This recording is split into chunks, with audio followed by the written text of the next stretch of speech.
Hello, we're your hosts Fatima Patino. And Bong Fam. And welcome to this week's edition of Science Saturday.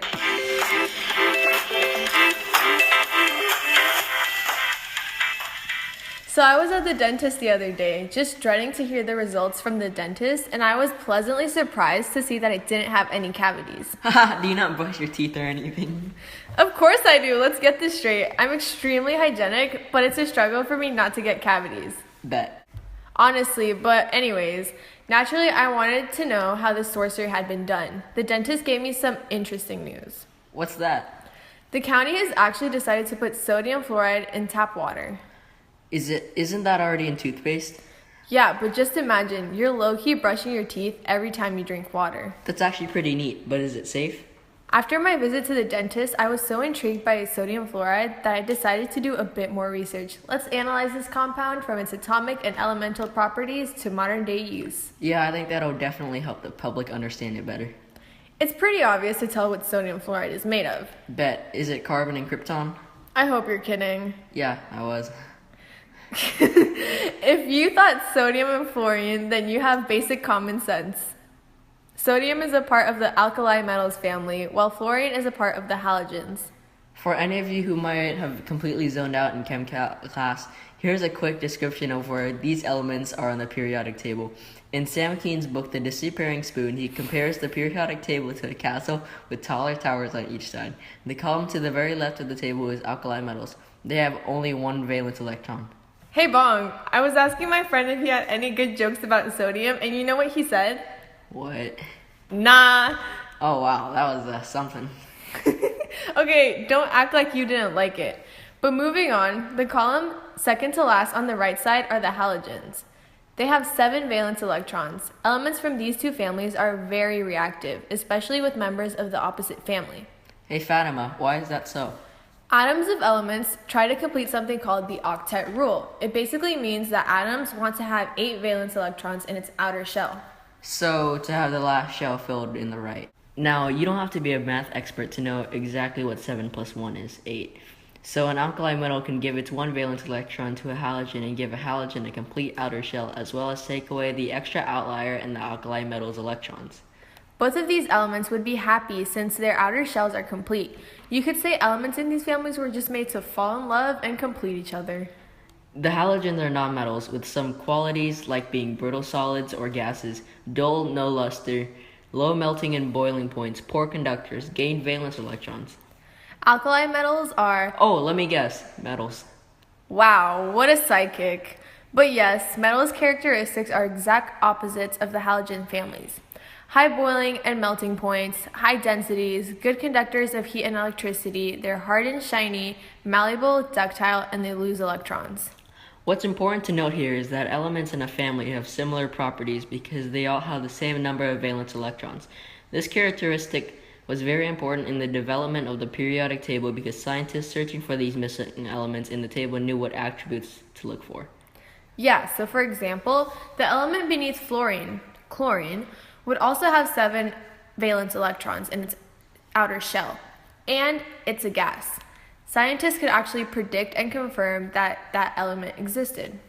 And this wouldn't be a full overview if we didn't mention the trends that characterize fluorine and sodium even further. Electronegativity is the ability to pull electrons away from another atom. It decreases as it goes down the table and increases as it goes to the right. Elements towards top of the periodic table have less shells, so the protons are more exposed and can attract electrons better. As a matter of fact, fluorine is the element with the highest electronegativity.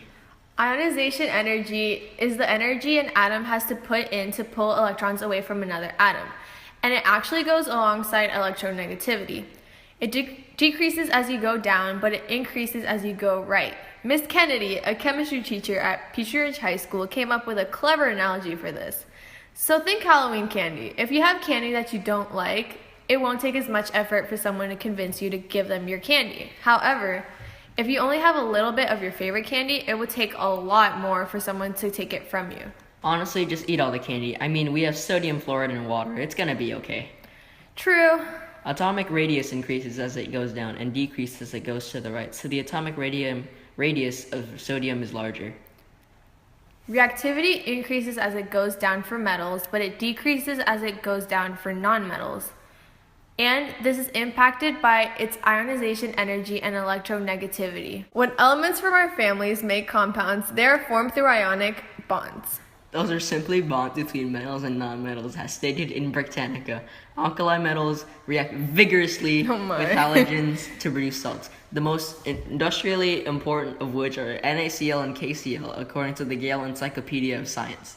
In the case of fluorine and sodium, it creates sodium fluoride. Again, very creative naming, right? It's a colorless crystalline solid or white powder and is soluble in water. Chemical properties include that it is non-combustible and it is corrosive to aluminum. As we have mentioned before, sodium fluoride is used as a compound to prevent tooth decay.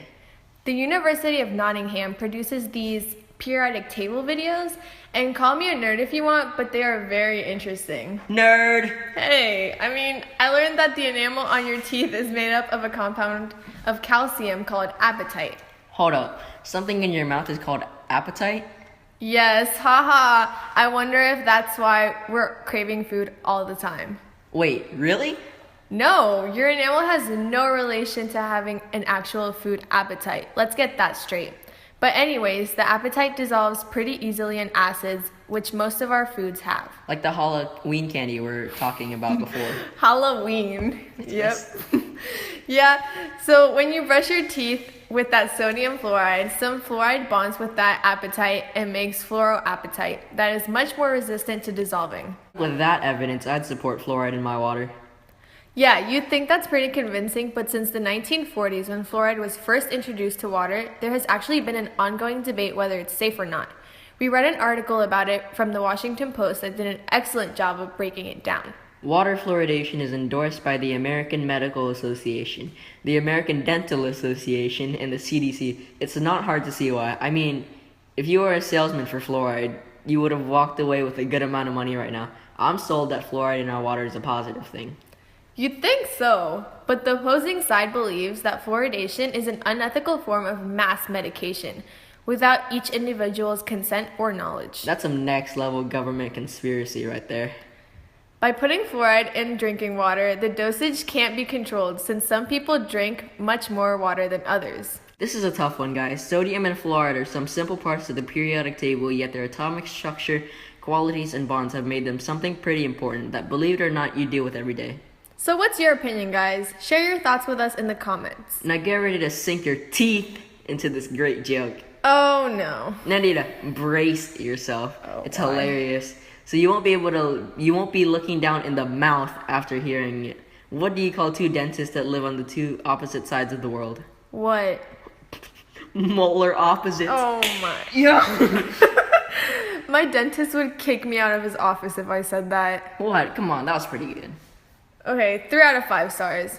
But thank you guys for joining us this week on Science Saturday. We hope to see you back. Bye. Bye.